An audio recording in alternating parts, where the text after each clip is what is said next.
What's up everyone? John Rettinger from Techno Buffalo here with an unboxing of the Droid Charge. This is the newest 4G phone for Verizon Wireless. Let's go ahead and dig in.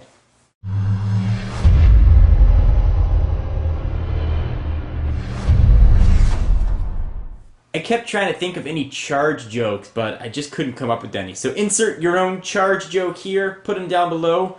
Let's go ahead and unbox this guy. So presumably we are going to see a release very soon in the next few days, at least in the month of May. So go ahead and pull off the paper. You've got that robot looking droid eye. Rip this off here. Nothing very exciting on the box. Well, I will say it's going to take a fit of skill to get the lid off. There we go. And here is your charge. This is a device that we first saw at CES. It didn't have a name, then it was rumored to be called the Stealth. We even got some hands-on time with the device when it was pre-release. It was actually one of my favorite phones from CES 2011. So I'm really looking forward to getting in there and seeing what we've got. So we've got some Samsung Media Hub credit. I will actually put this out there. The first one to claim it can have it. There you go. Okay. So, Droid Charge, got some reading material. Don't know who people are going to read that, but you've got it. Your sort of now standard accessories, there's a wall charger. So we've got a micro USB to USB cable, we do, and don't have any sort of headphones in there. Okay, great. Let's go ahead and take a look at the phone. And because I know my audience, I'm just going to leave the plastic on here while I film. You guys won't mind, right? Just kidding. Alright, so we'll slide it out of its plastic baggie, and we will rip this off, see if we get the whooshing noise. No whooshing noise, but I'll do that to the camera so you can hear some sort of whooshing noise. We'll zoom in a little bit, and let's run through the specs. First, let's see if there's a battery in there. It feels like there is, so I will power it on while I'm talking, assuming I can find the power button, which looks to live on the right-hand side of the device. See if we have enough of a charge. See if you can watch something while I'm talking. Alright, so this is the Droid Charge. Oh, there's my joke. He came charged. Get it? Okay, so it's got a 4.3-inch diagonal Super AMOLED Plus display. Wow, that's loud. You're not going to want to turn this on when you're in class or in a meeting. It's a Super AMOLED Plus display. If you've seen the beautiful Super AMOLED screens on the Galaxy S series of devices, this takes that beautiful screen and takes it a step further. You may have noticed that the Galaxy S or any phone with a Super AMOLED screen had a little bit of a bluish tint to it. I talked about it in some of my videos. It wasn't anything that really impeded you, but it's something that was definitely cognizant of when you were using the phone. This takes care of that. So you are going to get really, really bright colors. You're going to get some rich images. Go ahead and unlock that. Dark colors are going to look bright, blacks are going to look black, you're going to have great visibility in direct sunlight. This is a gorgeous screen. I remember coming away from CES really, really impressed with it. So Super AMOLED display, resolution of 480 by 800. So it's a very, very, very high-res screen on the phone. As you can see, it is running Android 2.2, or as you can see, at least it's got TouchWiz. No gingerbread here, but being a new phone, presumably it will get its taste of tasty, tasty gingerbread. If we check out the rear of this guy, and there's another sticker. I'll go ahead and remove this before I start talking. Let's go and see where that is. There we go. Boom! Removed. It's because I read the comments, and you guys hate stickers with a passion. So we've got an 8-megapixel camera on the back with an LED flash, and it does have autofocus business in it, which is kind of cool. That will shoot video at 1280 by 720, which is 720p. We've got a front-facing camera right there for all of your video chatting needs. That's 1.3 megapixel. One of the nice things about this phone is its 1600 milliamp hour battery that lives right under here. This is an LTE 4G phone. LTE sucks in battery life, unfortunately. The way that LTE is done right now is there are two separate radios. There's a 4G radio and a 3G radio. And that can definitely be a drain on battery. However, Samsung is claiming that you're going to get 11 hours of talk time and 280 hours of standby time. So that's pretty nice. It's being powered by a now tried and true 1 gigahertz Samsung processor. There is no dual core action here, unfortunately. But on the upside, it does have mobile hotspot capabilities for sharing all of that hot 4G action, which you can see I have right there, 4G. That is one extra G than most folks might be used to.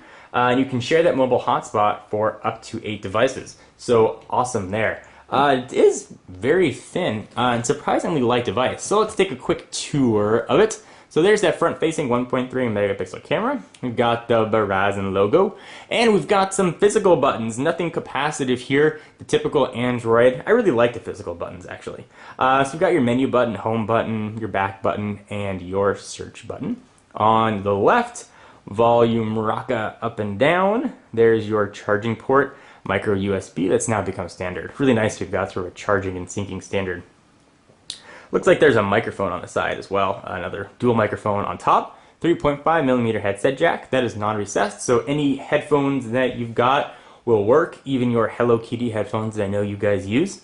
The power button is going to reside, as we just discovered, on the right-hand side of the device. Power and lock, and right above that is, right below that rather, is HDMI out under a door. Unfortunately, that is going to be a separate cable. So if you want to hook this guy up to the TV, you can do so. The back of it is hard plastic. It's not soft touch. You can see it's got a bit of a reflective look to it, and it is a with Google device. A little bit of a hump in the back. You can see right towards the bottom, right there. When it's sitting on a flat surface, it's got a little bit of a rock to it, but it does feel nice in the hand. So let's do a real quick size comparison. Here is another 4.3-inch device. This is the Inspire 4G for AT&T, similar to the Desire HD or the Evo. It's a 4.3-inch phone. You can see the difference from a size comparison, just for thickness. Let's bring in an iPhone 4 in case you are on Verizon and you're considering perhaps this phone, the Droid Charge, or the iPhone 4. You can get a size comparison. Certainly the size of the Droid Charge is going to be larger because it's got a much larger screen, but that extra size doesn't come with much extra thickness. This is a very, very thin phone. And I've got to say, it feels really nice in the hand. I think that if I had to pick a phone on the Verizon network to pick up right now, this would probably be the one that I would choose. Go ahead and unlock it. Pricing is going to vary depending on what outlet you choose, whether or not you go to Verizon, or maybe Amazon's having a deal that day, or your local retailer's having a deal. You just don't know. I will say, though, the screen here looks really pretty, although I'm sure that's not going to translate onto camera. Let's go ahead and jump in, see if I can find a gallery and open up an image for you. This phone was just booted up for the first time. Let's find gallery. I know you guys are probably going to see it. It's right there. It's right there. But sometimes I crack into the pressure, and I don't see these things when I'm looking. So let's see what we got. Voice search, navigation. You take a look at all the applications that are going to come on here. If you like TouchWiz or don't like TouchWiz, one of the great things about Android is that you can totally customize your device to make it look however you choose. So it looks like we've got the stock Android gallery application here. It is loading, and this is going to be expandable. So if you want more storage, you can put up to a 30 gigabyte card in there. Looks like there's nothing stored in here, unfortunately. So there's the camera app. And speaking of that, there we go. You can see what that will look like. You can see my boxes. Hit the home button. Micro SD card slot is going to live in the back here, so I can get the top off. I can see the jokes already there. You go ahead and slide your fingernail, if you have any, all the way around, and presumably that will get the back of this off. Let's see. In theory it'll do it. I'll keep this in the video, so you guys can make fail jokes. There we go. Alright, so 4G SIM card. Kind of still strange to see a SIM card on Verizon devices. You do not have to take out the battery, though, to get the expansion card slot, which is quite nice. It looks like it's going to come with, how big a card in here? Very nice, 32 gig card. So you're going to have that choice of purchasing option. So you're going to have a lot of storage here. I love the fact that you can swap cards if you need and get a ton of space. And there is our 1600 milliamp hour battery. Still very strange to see a SIM card, as I mentioned, but I love the fact that it gives some tasty 4G action. If you guys are in an area where you have Verizon 4G, go into a Verizon store and try it. It is incredibly fast. I was using it over the weekend in Southern California, not this phone. I was using the Novotel hotspot, and I was getting 12 megabits down and 4 up, which is really fast and a lot faster than most home connections. So until the network gets saturated and presumably those speeds go down a little bit, you're going to get lightning fast speeds. This has been a very long unboxing video. I felt like we got a chance to talk and get to know each other a little bit better. This is the Droid charge for Verizon Wireless. Presumably it's going to be available very, very soon, so check at verizonwireless.com to get your Droid charge on. I'm John Rettinger from Techno Buffalo. Check out the website for all your tech news. Leave me questions down below. If you want to leave me a joke down below, or tell me you're having a good day, because it makes me have a good day when I know you're having a good day. I'll see you guys in the next video. Bye-bye.